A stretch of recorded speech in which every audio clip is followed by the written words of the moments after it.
Good evening.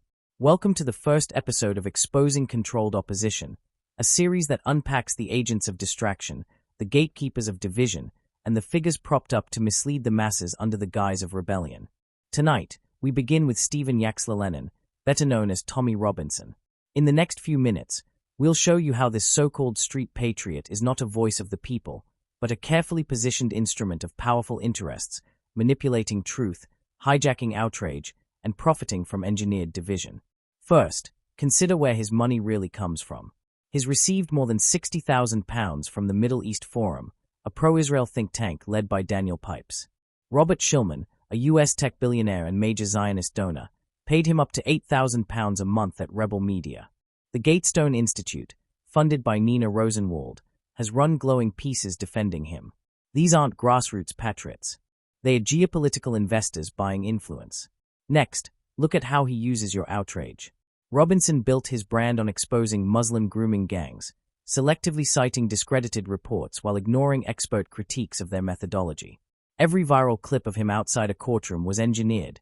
Tactical Influence Group charged pro-Israel donors over £120,000 to craft his talking points, then tested them in secret dark post campaigns targeted at swing constituencies.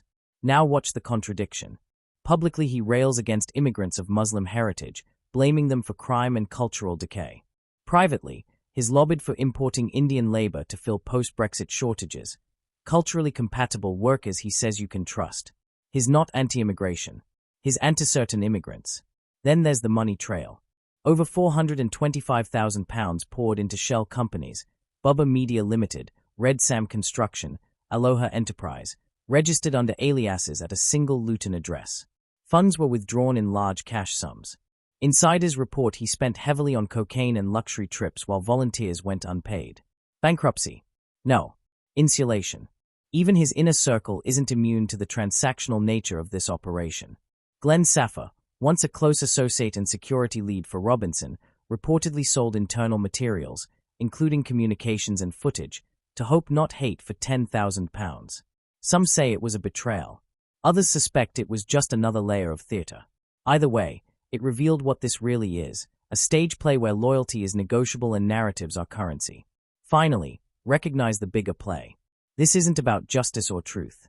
It's a psyop designed to fracture our society. As you rage at one scapegoat, systemic failures in housing, healthcare, and inequality go unchallenged. Robinson is the avatar, a controlled opposition whose role is to distract, divide, and profit. If you believe in real reform, then demand transparency. Expose the funders. Challenge the narrative. And above all, seek lawful, collective remedies grounded in honor and substance. This is just the beginning. In this series, we'll continue exposing the figures who pose as dissidents but serve other masters. But we want this to be a conversation.